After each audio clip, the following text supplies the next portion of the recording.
Bonjour à tous et bienvenue sur Ecom Plus. Aujourd'hui, on va parler des 5 choses qu'on ne vous dit pas lorsque vous lancez votre business en dropshipping. Donc pour ceux qui ne me connaissent pas, moi c'est Tizé, je fais du dropshipping depuis plus ou moins 1 an et demi et j'ai réalisé en 1 an et demi plus d'1 300 000 € de chiffre d'affaires, notamment avec la publicité payante comme Snapchat Ads ou encore Facebook Ads. Perdons pas plus de temps, on va de suite rentrer dans le vif du sujet. Donc type numéro 1, bien gérer votre cash flow. On nous demande souvent voilà avec combien on peut commencer le dropshipping, par exemple 100, 200, 300, 1000, 2000, 3000, etc. Moi je vous dirais plus vous avez, mieux c'est. Vous avez plus de marge comme ça pour tester plus de produits, tester plus de shops, tester plus de techniques, de plateformes publicitaire. Vous pouvez vraiment avoir une belle marge de manœuvre, donc je vous conseille vraiment de commencer avec le plus possible. Mais ce qu'il faut faire attention, c'est n'écoutez pas les gens qui vous disent vous pouvez commencer votre boutique en drop avec 300, 400, 500 €. C'est pas possible tout simplement. Parce que généralement, la plupart du temps, ils vont se dire oui, c'est votre budget ads, alors que non. Généralement, si vous commencez avec 400, 500 € en poche, vous allez avoir besoin de payer votre Shopify, vous allez avoir besoin de payer vos commandes si jamais vous avez des ventes, vous allez devoir payer vos dépenses publicitaires et donc rapidement votre cash flow tout simplement. Quand vous faites du e-commerce, généralement votre compte il va faire des énormes va-et-vient étant donné que si vous scalez, vous allez réinvestir plus, donc vous allez avoir des grandes périodes de creux où tout simplement votre compte va descendre étant donné que vous puisez plus que ce que vous recevez. Ça va vraiment être galère pour vous de pouvoir scaler à des gros chiffres si vous gérez très très mal votre cash flow.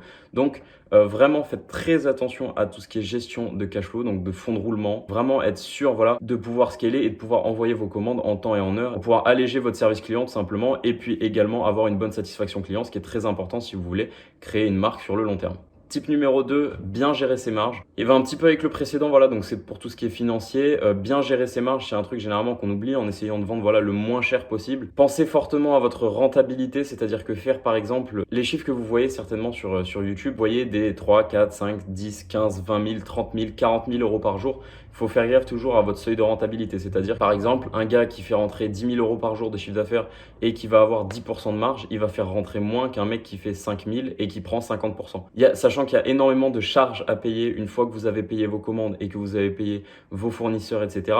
Il y a énormément de charges à prendre en compte, donc faites vraiment attention à vos marges étant donné que vous pouvez facilement faire 7, 8, 10 000 € de chiffre d'affaires par jour et vous retrouver avec quasi rien à la fin une fois que vous avez payé vos impôts, vos taxes, etc. Ce qui nous fait venir sur le type numéro 3, avoir une bonne structure fiscale. Avoir une bonne structure fiscale va tout simplement vous permettre d'être très serein dans votre business, c'est-à-dire que vous n'aurez pas besoin de galérer et d'avoir l'épée de Damoclès au-dessus de votre tête avec le fisc qui peut vous courir après ou l'URSSAF. Peu importe le pays dans lequel vous déclarez, faites très attention à avoir une bonne structure fiscale, de bien payer tout ce qui est TVA, etc. pour ne pas avoir de mauvaises surprises. C'est pas ouf quand vous commencez le drop et que vous commencez à avoir un petit peu de succès de devoir tout rendre tout simplement à l'État parce que vous avez mal fait votre structure fiscale tout simplement. Et croyez-moi, quand vous commencez le drop depuis 7-8 mois, vous n'avez pas envie de vous retrouver devant un tribunal pour être jugé sur ce genre de truc. En parlant de tribunal, on va passer de suite au type numéro 4 qui est de bien faire attention à la qualité de ses produits. La qualité de ses produits, c'est quelque chose qu'on délaisse fortement, notamment si vous vendez sur AliExpress. La qualité de vos produits, c'est quelque chose que généralement beaucoup de dropshippers laissent un petit peu au second plan, tout simplement parce que le plus important pour eux, c'est la marge. Mais faites très attention quand même à la qualité de vos produits. Essayez de passer au maximum par des agents qui vont tester la qualité de vos produits et qui vont travailler avec les meilleures usines pour vous éviter toujours d'avoir, surtout si vous vendez des produits cosmétiques, des trucs du genre, essayez d'éviter tout ce qui peut brûler la peau, tout ce qui peut engager des dommages corporels, tout ce qui peut brûler aussi, tout ce qui est électronique, tout ce qui peut sauter et faire brûler, je sais pas, peut-être un appartement ou un truc du genre. Ce serait très très bête pour vous de vendre un produit qui fonctionne pas et qui pourrait vous faire perdre des dizaines, des centaines de milliers d'euros sur un procès. Donc vraiment faites très attention aussi à la qualité de vos produits, gérez bien avec vos fournisseurs.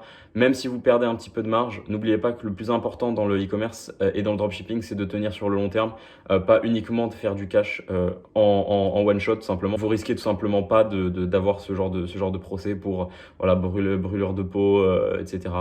Une maison qui brûle à cause d'un de vos produits qui a explosé. Voilà. Évitez tout ce genre de choses et faites vraiment attention à la qualité de vos produits.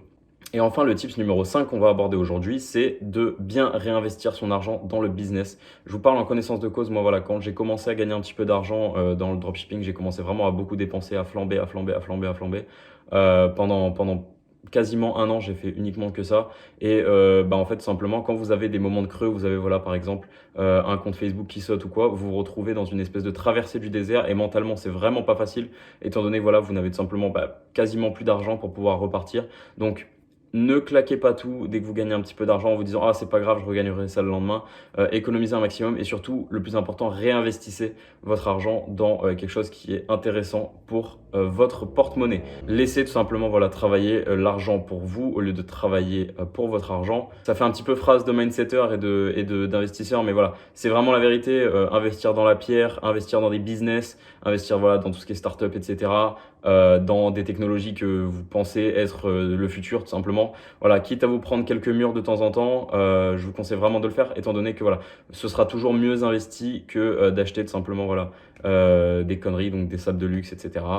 Faites très attention là-dessus. Et en parlant d'investissement, je pense qu'un des meilleurs investissements que vous pouvez faire actuellement, c'est vous procurer la formation Ecom Plus donc on propose. Je vais présenter un petit peu le projet pour ceux qui ne connaissent pas. On s'est allié avec 5 très très gros dropshippers français pour faire tout simplement la formation la plus complète, la plus puissante qui a pu être sortie sur le marché français et même potentiellement sur le marché international. Voilà, on a tout simplement du contenu qui n'est jamais sorti sur aucune autre formation. On a des plateformes comme TikTok Ads, Pinterest Ads qui seront tout simplement voilà, dans la formation. Il faut savoir que voilà, on s'est réunis avec les frérots et on a réalisé à 6 pas moins de 15 millions d'euros de chiffre d'affaires l'an dernier. Voilà, donc c'est pas rien, hein, c'est vraiment un chiffre énorme. On va vous proposer vraiment une cinquantaine d'heures de contenu, mais vraiment que du contenu avec des professionnels, des gars qui font vraiment leurs chiffres. Pour la plupart, ça fait voilà, plusieurs années qu'on est dans le dropshipping, donc voilà, on vous fait vraiment les meilleurs retours d'expérience, les meilleures anecdotes. On a fait des tables rondes vraiment qui sont des pures leçons de vie. On vous raconte simplement voilà, nos maladresses et voilà, nos mésaventures qui nous sont arrivées dans notre carrière de dropshipper professionnel. Je vous invite vraiment à checker le lien en description. La formation